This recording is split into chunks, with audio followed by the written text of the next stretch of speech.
when HR calls me, you haven't done this training module on the employee portal.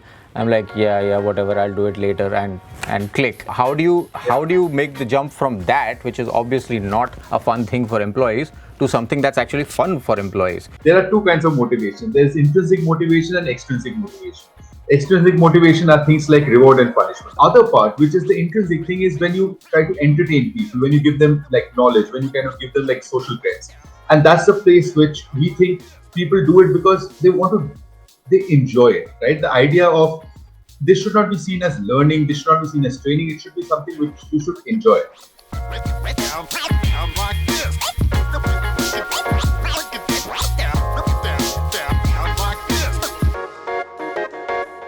Today we're talking about enterprise learning management systems which are gamified.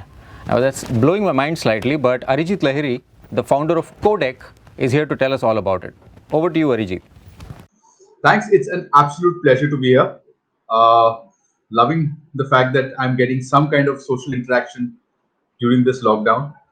Otherwise, most of the time, I'm just screaming at my teammates for not, putting on the video while they're like talking to me over like through the day. Before you started Codec, you spent a lot of years in finance. Yes. So that's where my career was. So, finance to gamified enterprise learning management systems, it boggles the mind a little bit. Can you give us an idea of how you went from there to here? So okay, let me actually put it this way. Finance was where my job was. In my free time, I used to basically play games, right? So when the entrepreneurship bug bit, we were like, so me and my co-founder, who happens to be my boss and my wife, Kamlika, basically what we are looking to do is, what can we do around the gaming space that, can actually be a business. So we first started with things like simulations and all of that stuff, and kind of and board games, right? So I wanted to kind of do a call out to people like ISB, people like a company called Toycraft. I don't know whether you guys, they are like one of the largest toy manufacturers. These are people we worked with to kind of build games. Now that was supposed to be the fun part, while there was a more serious business side where we were going to do a bit of consultancy, etc. Now that fun part became more of the business. To be very honest, Codec is business number two. Right, the first business was more along the lines of the simulations and all, working with colleges and schools and some corporates. But we realized that the main space was creating games and gamification mechanics for enterprises to kind of train their employees, and on a much larger scale than non-employees, the extended workforce. Right, that's really the space which we kind of got into. Walk us through what it's like to convince somebody, a potential customer, that gamified learning management systems are the way forward. Because I can speak from my own experience. When HR calls me, you haven't done this training module on the employee portal, I'm like, yeah, whatever, I'll do it later, and click, and hopefully I'll be able to avoid that until the next call from HR comes in. How do you make the jump from that, which is obviously not a fun thing for employees, to something that's actually fun for employees? And how do you convince leadership that this is the way forward? It's a little bit of a challenge, yeah? Okay, so to be very honest, in a much as I would like to take credit saying, I have convinced a whole lot of people, our clients are actually people who have been thinking way ahead of their of their peers, right? In a lot of ways, they have been the ones who have come and said, what we are looking for is to create pull for what we are looking people to learn, rather than creating like, we don't want to force them to go through learning. We want them to ask for that learning themselves, right?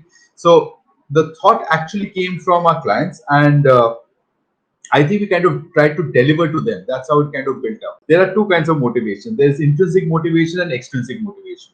Extrinsic motivation are things like reward and punishment. So if you don't do your learning, we're going to stop your login.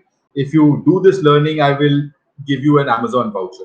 Right. The other part, which is the intrinsic thing, is when you try to entertain people, when you give them like knowledge, when you kind of give them like social credits. And that's the place which we think people do it because they enjoy it, right? The idea of this should not be seen as learning. This should not be seen as training. It should be something which you should enjoy, right? Again, hat tip to games like Civilization, Age of Empires. A whole lot of these kind of games where I think I learned a lot more about history and how economics and all of these pieces work as compared to what I learned in class, right? So that was basically the thought which we kind of went ahead with. That's what we tell our clients or our prospects. But in a lot of cases, our prospects are far, far smarter and far ahead of us. They're actually seeing the people. They are the guys who actually ask us for gamified learning. What sort of industry segments are we talking about? Banking, finance, insurance, FMCG, media. So a fair cross section. So it's not specific to an industry. Can you give us an idea of whether the whole pandemic situation and work from home has that impacted you guys positively, negatively? I would imagine positively. So it has impacted us positively. So in a lot of cases, it has forced people to move away from classroom training of sorts to e-learning. The issue is if our clients are suffering, there is no way we will not suffer. So on a lot of cases, we have kind of their clients, we have basically given like moratorium saying like okay, like for the next 3 months use the product while you're kind of doing this. It's we have been trying to support our clients. Clients have been, let me put it this way, they have been struggling to, because their systems, their businesses are not pure online, right? So we are the online component. There are like 50,000, like ultimately an FMCG company has to deliver those products to the shops, right? How do you do that online? So they have been focusing on that bit. And we have basically said like, while you're doing that, we will take care of the training piece. Don't worry about it. So to put it in a nutshell, we have got a lot more business. Things have been going spectacularly from a business inflow perspective, and we are trying to do our best by like supporting our clients to kind of ride through this lockdown period. All right. Your background is in finance, and unlike a typical tech entrepreneur, instead who might come from an engineering or a CS background, give us some idea of how you manage the whole tech components, because the idea is great, and obviously you're focused on cash flows. But what about that niggling tech element that seems to be easy for people who come from a CS background, but not necessarily for other people? So, okay, so this is actually a little more of the origin story. So, when we had first got the ISB contract, right, the first contract, gamified simulation contract, we had expected to be able to outsource and get some stuff done, right? Now, when we tried to go and get it outsourced, we realized that people can't do it fast and people couldn't do it at the cost that we were looking to do it in. So, there was no choice but to kind of roll up our sleeves and learn programming. Now, here's the beautiful part, right? uh, Programming has become simpler, right? So I'm an engineer before I was in finance, but that's like I never really worked as an engineer. I did my engineering, moved into MBA straight out, but I had some context of engineering. Now, when I used to do it back then, things were Java and C, right, which were brilliant languages but a little tough. With the newer thing with your Ruby on Rails and I'm still talking like 10 years back, Ruby on Rails, PHP, that entire stack, things became a lot easier, right? So we learned programming by ourselves. At this point of time, tech is run by me. So at this point of time, I've learned how to code React, Node, Mongo, the works. Have to. Because yeah, honestly, and this is one statement which I would make to any, if you're looking to be a tech business, you have no business not knowing tech yourself. You can't run a team of developers without knowing how to develop code yourself. Okay, this is actually uh, DigitalOcean plugged in one significant part of my learning journey on this one, right? So how do you set it up? How do you make things enterprise grade? How do you actually deliver that stuff? That was so. On one hand, there was things like Code Academy and like Stack Overflow, which was guiding on the software. DigitalOcean was the one which was guiding me on hardware. So, walk us through the solutions that you provide to enterprises. How are they structured? Are they cloud services? Is it like software as a service? Yeah, so it's a SaaS platform. the large use case, so there are two use cases which companies typically use us for. One is to train the employees, and the second, which is a much larger use case, is to train their extended workforce. Now, if you're a FMCG company, you you might have 2,000, 3,000, 5,000 employees, but you would possibly have 30,000 distributor sales force, right? Similarly, if you're an insurance company, you might have 4,000 people in house, but you might have 1,50,000 agents outside, right? So that is really the space which we operate in, right? So there is the enterprise learning system, which is for the employees, and there is the version which is called the ecosystem version, which is for the larger extended workforce, right? So with that, you can build your mobile apps, you can build out your web whole things. So a whole cross section of offerings within the product. So if I were, you have your social network which is built in house. Inside that, there is the entire the in the how should I put it, the members only marketing kind of a setup, a learning center kind of a setup. Those things are all there. So all of this is part of this product. The idea is it's SaaS, and people pay on a per user basis unless the user bases are really large, which is the ecosystem variant, in which case there's a flat price which you put on. So again, I think this ties into your experience coming into tech after being in finance.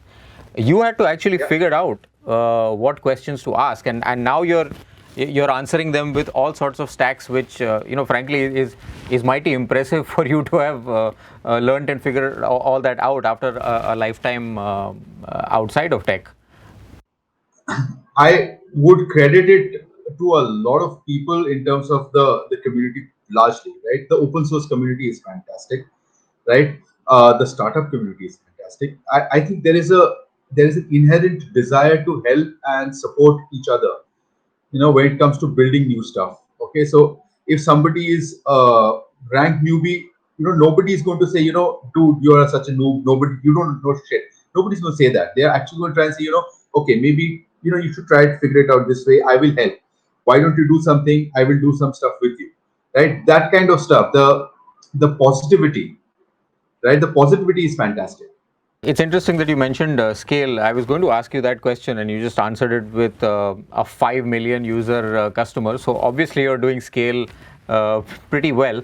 Talk to us about, at what point was there like an inflection point where you thought, okay, now this is getting a little too much. We did not expect this many people to come on board our platform. We need to figure some stuff out. And at what point did DigitalOcean come in with their cloud services and sort of help you scale that? So, okay, DigitalOcean, we have been with DigitalOcean right from the beginning, right? When we were doing barring like maybe the first one, like the moment we started doing any kind of enterprise deployment, we started with DigitalOcean, right? So the idea was there was this other startup who we were talking to, and we were like talking about saying like, okay, so AWS, this, that, and the point which they made was fairly correct. They said, you can use AWS, you can use Azure, you can use any of these. The problem is you would not really be able to, it'll take you a little effort to figure out stuff, and the price that you will pay is not something which you would be able to nail down, right? So why don't you try out DigitalOcean, where the one thing which you can be sure of is whatever you are supposed to pay, you will know upfront, right? And then once we went in, figured out that the entire thing was fairly startup friendly, right? Both from pricing and how the entire the approach works. We kind of started off on that. Then as we started scaling up, uh, there were resources, there were things. Very honestly, the DO team in India was also fairly, like, whenever we connected with them for any help and stuff, they were very, very helpful on that. So we kind of built out the entire platform on their thing. So like today, I think, I don't know, I think maybe we have about 20, 25 servers running with them. Okay, and this when I'm saying servers, I just don't mean a single server. It's a server arrangement of sorts that we are running with them. So the scaling up and okay, so again, hat tip to the entire API, which is a fairly simple one, right? Which has allowed me to kind of program things and not rely on people to figure it out, right? So everything is kind of pre-coded now. The reason I think your story is inspirational is because you are an engineer, but you spent your life in finance, and then you learned everything you needed to and started a tech company or a tech-enabled enterprise gamified learning management company. What's the advice you would give to potential entrepreneurs, tech entrepreneurs right now? Uh, it's an easy world. I'll be very honest. The tech community, the tech ecosystem, it's not as tough as you think it is, and you don't even need to be an engineer. Honestly, it is not. You don't need to have a background in tech. You don't need to know programming languages. It's easy to learn today. It's easy to get it done. But very honestly, ideas are cheap, right? It's not about ideas. Fundamentally, when you actually get down to executing it, there's a question which people ask, what stops other people from copying you?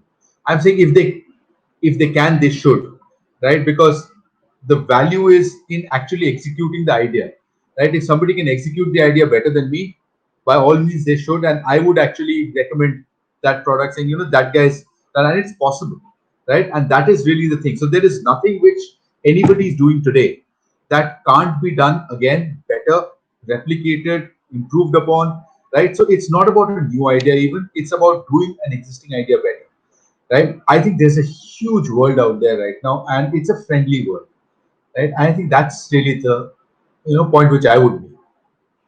Well, I think it's a great sentiment to leave people who are watching this video with, that it's easy and friendly with technology as it is today. It's not that massive stack of syntax that you couldn't figure out earlier. Yeah. Awesome. Thank you, Arijit, for spending the time with us, and I'm sure your story will be very inspirational for people who are interested in realizing their dreams in the tech space, especially since you came from a finance background, learned the tech yourself, figured it out, and now you're going live with 5 million people with your learning management system across the globe. Awesome, Tushar. It was an absolute pleasure. I had it was a good time. I had expected this to be a lot more formal, but I enjoyed this. Thanks. Catch you again. It's been really fun speaking to you, and stay tuned for more stories on Startups Decoded.